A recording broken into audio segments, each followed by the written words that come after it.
The world watched closely as the White House released the full text of a statement signed yesterday by Donald Trump and key regional leaders in the Egyptian resort city of Sharm el-Sheikh. The document aims to solidify the Gaza ceasefire, a ceasefire many hope marks the beginning of something bigger, lasting peace. The statement calls for a future in which Palestinians and Israelis alike can prosper, their human rights protected and their security guaranteed. Egypt's President Abdel Fattah al-Sisi, one of the signatories, declared that the agreement lays the groundwork for a two-state solution, two peoples, side by side, after decades of conflict and distrust. Trump has since returned to Washington.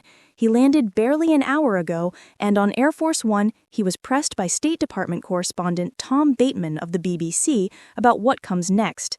Bateman pointed out that leaders like President el-Sisi are openly discussing a Palestinian state, but Trump pushed back, saying he wasn't talking about one state or two states, he was talking about rebuilding Gaza. He insisted that discussions on governance and political status aren't his focus right now. "What's the plan for governing Gaza?" Bateman asked. Trump's answer was evasive but telling. "Some people like the one-state solution. Some people like the two-state solution. We'll have to see. I haven't commented on that." When asked whether it was premature to declare peace in a region scarred by millennia of conflict, Trump grew defensive.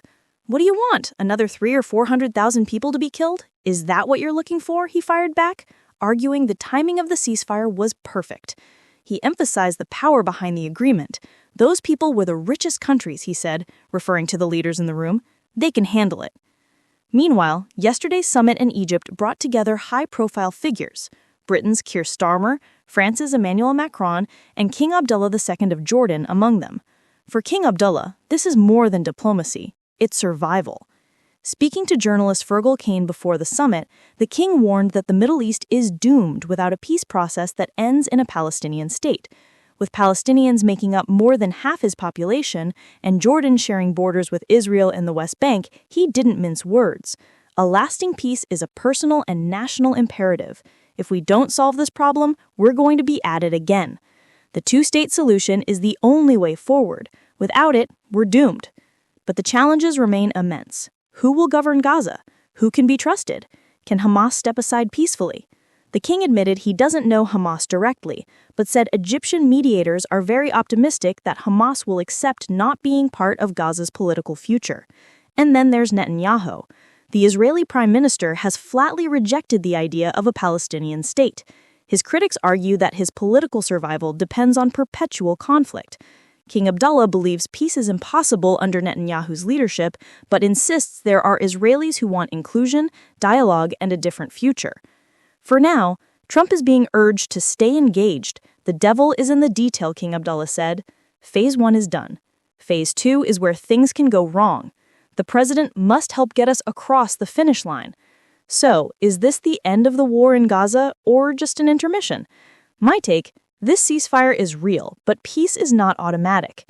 Rebuilding Gaza without addressing statehood is like putting a new roof on a house with no foundation. Trump wants to frame the moment as victory, while leaders like Sisi and King Abdullah see it as a doorway to something larger. The truth? This could be the start of a new era or the setup for the next collapse. It all depends on what comes next: courage, compromise, and clarity. Or the same cycle all over again. But what do you think? Is avoiding the statehood question a smart first step or a mistake waiting to explode? If you enjoyed this breakdown, hit subscribe right here on the screen.